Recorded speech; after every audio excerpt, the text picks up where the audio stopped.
80,000 رومیوں میں سے بہت کم زندہ بچے۔ اب پورے شام پر اسلام کا جھنڈا لہرانے لگا۔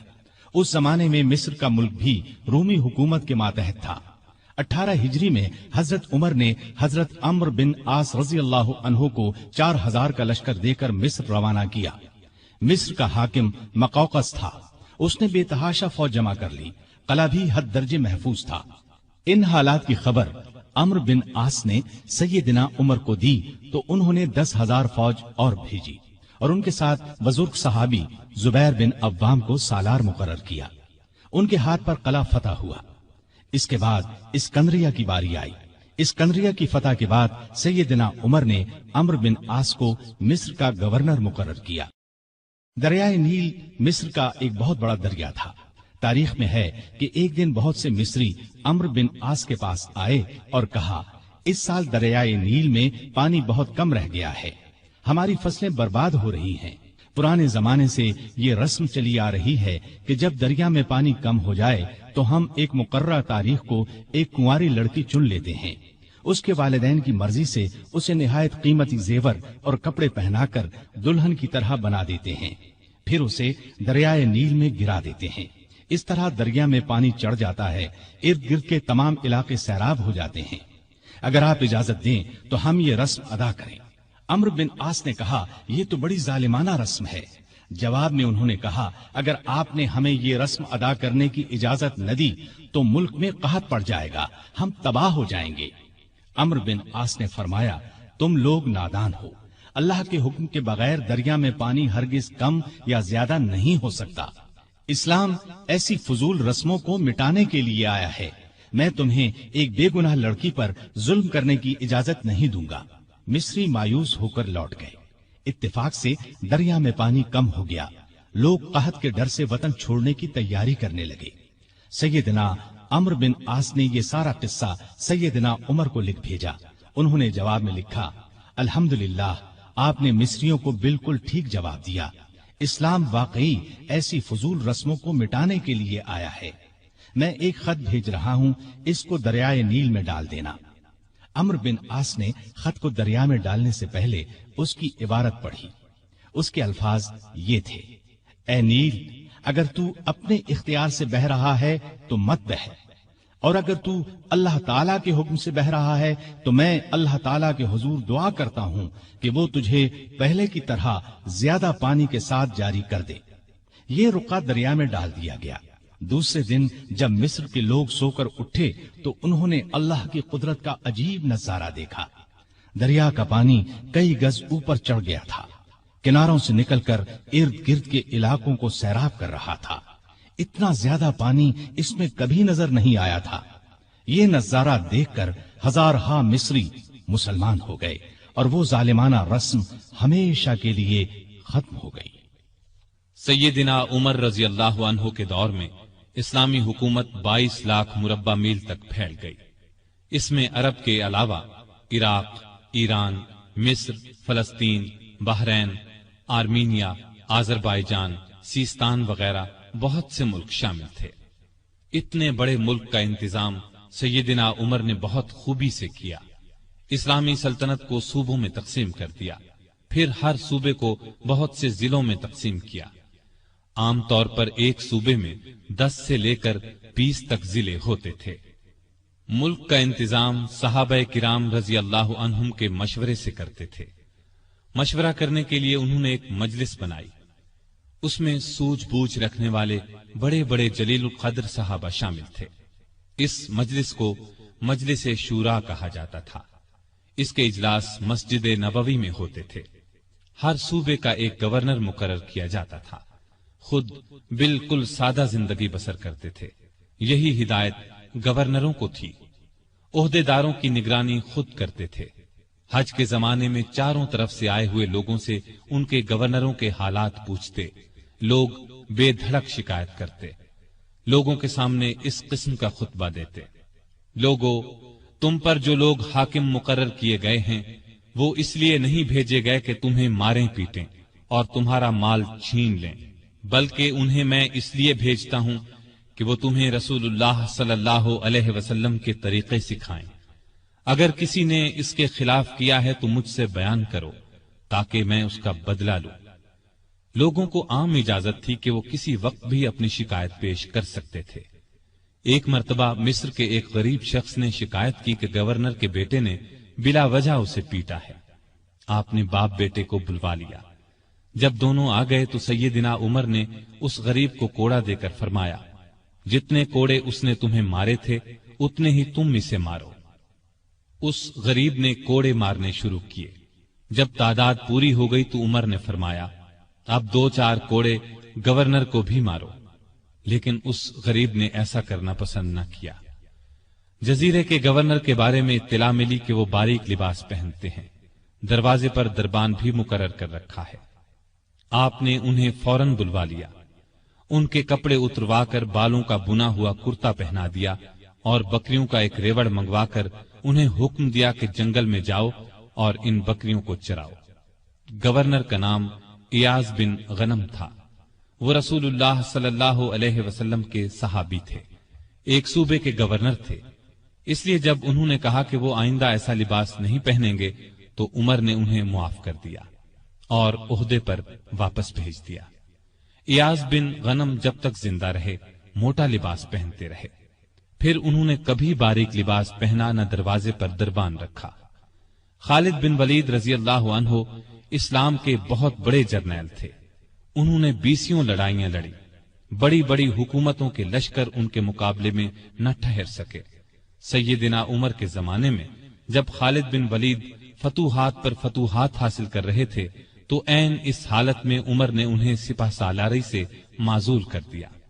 جب لوگوں نے وجہ پوچھی تو انہوں نے فرمایا، مسلمان یہ خیال کرنے لگے تھے کہ یہ فتوحات خالد بن ولید کی وجہ سے ہو رہی ہیں، جبکہ فتوحات ہمیں اللہ تعالی کی مہربانی سے ہو رہی ہیں۔ آپ کے زمانے میں چونکہ اسلامی حکومت بہت پھیل گئی تھی، لگاتار فتوحات کی وجہ سے مال غنیمت بھی بہت زیادہ آنے لگا تھا، اس لیے آپ نے 15 ہجری میں بیت المال قائم کر دیا۔ اس میں زکوٰۃ، خراج، جزیہ، مال غنیمت وغیرہ جمع ہوتا تھا اور مسلمانوں میں تقسیم کیا جاتا تھا۔ یتیموں، غریبوں اور بیواؤں کو اس میں سے وظیفے دیے جاتے تھے۔ ضرورت مندوں کو قرض بھی دیا جاتا تھا۔ جنگی ضروریات پر بھی خرچ کیا جاتا تھا۔ آمدنی اور خرچ کے معاملے میں حد درجہ احتیاط کرتے تھے۔ سیدنا عثمان نے ایک دن انہیں چلچلاتی دھوپ میں بھاگتے دیکھا۔ پوچھنے پر انہوں نے بتایا کہ بیت المال کا ایک اونٹ گم ہو گیا ہے، اس کو تلاش کر رہا ہوں۔ بحرین سے ایک مرتبہ مشک آیا، یہ انتہائی قیمتی خوشبو تھی۔ اس کو مسلمانوں میں تقسیم کرنے کے لیے آدمی کی تلاش ہوئی جو یہ کام اچھی طرح کر سکے۔ سیدنا عمر کی زوجہ محترمہ عاتقہ نے کہا کہ یہ کام میں کر سکتی ہوں۔ سیدنا عمر نے فرمایا، نہیں، میں تمہیں اس کی اجازت نہیں دے سکتا، اس لیے کہ تمہاری انگلیوں پر جو مشک لگ جائے گا وہ تم اپنے کپڑوں پر لگا لو گی، اس طرح عام مسلمانوں سے زیادہ تمہارے حصے میں آئے گا۔ ایک مرتبہ بیمار ہو گئے، لوگوں نے علاج کے طور پر شہد تجویز کیا۔ بیت المال میں شہد موجود تھا لیکن آپ نے لینا گوارا نہ کیا۔ آخر لوگوں کو جمع کیا گیا، جب سب نے اجازت دے دی تب شہد دیا۔ آپ نے عدل و انصاف کا بہترین نمونہ دنیا کو دکھایا۔ اللہ سے ڈرنے والے قاضی مقرر کیے، ان کی تنخواہیں مقرر کی، انہیں حکم دیا کہ تمام فیصلے قرآن اور حدیث کے مطابق کیے جائیں۔ قرآن اور حدیث میں حکم نہ ملے تو جس رائے پر عالموں کا اتفاق ہو اس کے مطابق فیصلہ دیا جائے۔ انہوں نے کوفہ میں شریح کو قاضی مقرر کیا، ان کے فیصلے بہت مشہور ہوئے۔ امیر المومنین کے خلاف بھی فیصلے دے دیتے تھے۔ سیدنا علی نے بھی انہیں اپنے دور میں قاضی کے عہدے پر قائم رکھا۔ قبیلہ غسان کے بادشاہ جبلہ نے اسلام قبول کر لیا۔ وہ حج کرنے کے لیے آیا، اس کی چادر پر ایک غریب بدو کا پاؤں آ گیا۔ اس نے بدو کو زور سے تھپڑ دے مارا، بدو کی ناک کی ہڈی ٹوٹ گئی۔ وہ سیدنا عمر کی خدمت میں حاضر ہو گیا، انصاف کا طلبگار ہوا۔ سیدنا عمر نے جبلہ کو بلا بھیجا، وہ حاضر ہوا تو آپ نے اسے کہا، تم نے اس غریب مسلمان سے زیادتی کی ہے، لہذا بدلہ دو۔ یہ غریب تمہیں اس جگہ تھپڑ مارے گا جس جگہ اس کے منہ پر تھپڑ لگا ہے۔ ہاں، اگر تم اس سے معافی مانگ لو اور یہ معاف کر دے تو اور بات ہے۔ جبلہ نے کہا، مجھے ایک دن کی مہلت دی جائے تاکہ میں غور کر سکوں۔